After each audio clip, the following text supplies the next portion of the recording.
নমস্কার। আজকের দিনে একটা কমন ধারণা প্রচলিত, জ্যোতিষ আসলে ফ্রড, ভুয়ো কথা, সায়েন্সের কোনো প্রমাণ নেই। অনেকেই বলেন, তুমি যদি ভালো স্টুডেন্ট হও তবে কেন রাশিফল লাগবে, তুমি যদি পরিশ্রম করো তবে কেন গ্রহ দশা, রুদ্রাক্ষ, জেমস্টোনের দরকার আছে। কিন্তু সত্যিই কি তাই? আজ আমি মনোজিৎ পোদ্দার ক্রিস্টালিনের পক্ষ থেকে আপনাদের বলবো জ্যোতিষ সায়েন্সের সঙ্গে কোথায় দাঁড়িয়ে আছে আর কেন এটা ফ্রড নয় এবং এটি একটি প্রাচীন বিজ্ঞান। সায়েন্স বলে পৃথিবীর প্রত্যেকখানা জিনিসের একটা এনার্জি আছে। যেমন চাঁদের টানে জোয়ার ভাটা হয়, সূর্য থেকে আমরা ভিটামিন ডি পাই, ফটোসিনথেসিস হয় যেখান থেকে আমাদের অক্সিজেনও আসে। ম্যাগনেটিক ফিল্ডও আমাদের মানুষের শরীরে কিন্তু প্রচুরভাবে কাজ করে। তাহলে প্রশ্ন আসছে, যখন গ্রহের এত শক্তি আছে, নেচারের ওপর যখন এত প্রভাব, তবে কি মানুষের শরীরে বা মনে এর একটুও প্রভাব কি পড়ে না? ফিজিক্স, অ্যাস্ট্রোনমি, এনার্জি, ভাইব্রেশন মানুষের ওপর অনেক কাজ করে। আর জ্যোতিষ আসলে সেই কসমিক এনার্জির ক্যালকুলেশনেরই কিন্তু বিজ্ঞান। জ্যোতিষ মানে শুধু ভাগ্য বলা নয়, এটা হলো আপনার জন্ম সময়ে কোন গ্রহ কোন স্থানে ছিল, কোন এনার্জি স্ট্রংগেস্ট আর কোনটা উইকেস্ট, অ্যান্ড কিভাবে এদেরকে ব্যালেন্স করা যায়, এটাই কিন্তু জ্যোতিষ। যেমন চাঁদের প্রভাব মানসিক অবস্থার উপর কিন্তু অনেকভাবে পড়ে। শনি গ্রহ ডিসিপ্লিন শেখায়, কিন্তু উইক হলে আমাদের কিন্তু কাজে স্ট্রাগলও করে। মঙ্গল অ্যাকশন ওরিয়েন্টেড, অ্যাকশন দেয়, কিন্তু দুর্বল হলে ব্লাডের প্রবলেম, অ্যাক্সিডেন্টের চান্সও কিন্তু, প্রবণতাও কিন্তু বেড়ে যায়। কিছু রিয়েল এক্সাম্পল দিই আপনাদেরকে।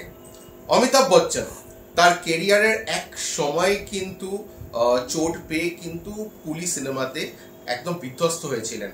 পরে কিন্তু উনি পরামর্শ নিয়ে ব্লু সাফায়ার বা নীলা ধারণ করেন। আবার আজ তিনি কিন্তু বলিউডের শেহনশাহ। সায়েন্স বলবে বিলিভ এফেক্ট, কিন্তু জ্যোতিষ বলবে শনি গ্রহ স্ট্রং হলো।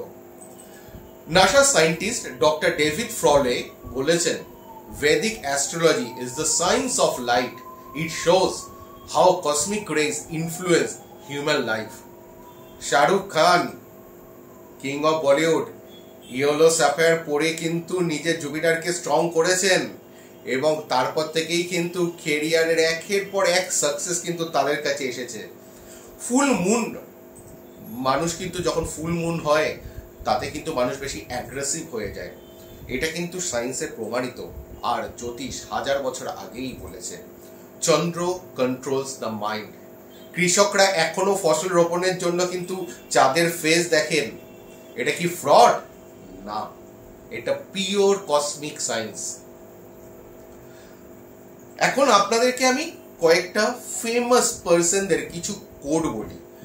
সাইকোলজির জনক কার্ল জুং বলেছেন, astrology represents the sum of all psychological knowledge of antiquity. বিশ্বসেরা সায়েন্টিস্ট অ্যালবার্ট আইনস্টাইন বলেছেন, astrology is a science in itself illuminating the human spirit. বৃহৎ সংহিতাতে বরাহমিহির 1500 বছর আগে বলেছিলেন, গ্রহ শুধু আকাশে নয়, মানুষের জীবনের প্রতিটি ঘটনায় কিন্তু এর প্রভাব পড়ে। জেমস্টোন, রুদ্রাক্ষ, যন্ত্র, এগুলো কিন্তু প্লাসিবো নয়, কোনো রকম প্লাসিবো এফেক্ট দেয় না। রুদ্রাক্ষ ইলেকট্রোম্যাগনেটিক ফ্রিকোয়েন্সি দিয়ে হার্ট ও নার্ভ সিস্টেমকে ব্যালেন্স করে। জেমস্টোনের প্রতিটি রত্ন আলাদা ফ্রিকোয়েন্সি কিন্তু রিফ্লেক্ট করে, যেটা প্ল্যানেটারি ইমব্যালেন্স কিওর করতে কিন্তু আমাদেরকে হেল্প করে। মন্ত্র উচ্চারণ বা চ্যান্টিং, এই যে সাউন্ড ভাইব্রেশন আমাদের ব্রেনের নিউরন প্যাটার্নকে কিন্তু পরিবর্তন করে। এগুলো কোয়ান্টাম ফিজিক্স প্লাস জ্যোতিষের মিলন। তো জ্যোতিষ কিন্তু ফ্রড নয়, এটা এক ইটার্নাল সায়েন্স যা নেচার কসমিক এনার্জি আর হিউম্যান লাইফকে কানেক্ট করে। আমি মনোজিৎ পোদ্দার, ক্রিস্টালিনের ফাউন্ডার, একজন বৈদিক নিউমোলজিস্ট এবং ক্রিস্টাল হিলার, সঙ্গে রুদ্রাক্ষ বিশেষজ্ঞ। আপনি যদি জানতে চান কিভাবে জ্যোতিষ আপনার জীবনকে বদলাতে পারে, তবে আমার সঙ্গে কানেক্ট করুন। আপনি আমাকে মেসেজও করে রাখতে পারেন, আমি আপনাদেরকে উত্তর দেব। সেরকম হলে আপনারা ঢাকুরিয়া বাস স্ট্যান্ডের নিকট ক্রিস্টালিনের শপ বা চেম্বারেও আপনারা ভিজিট করতে পারেন।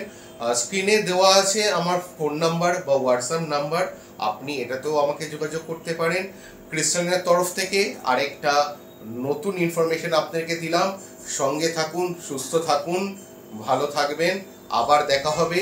আর যদি এই ভিডিওগুলো আপনাদের জন্য ইউজফুল মনে হয় তাহলে অবশ্যই ফলো করবেন। ধন্যবাদ, চলি, আবার আপনাদের সঙ্গে দেখা হবে।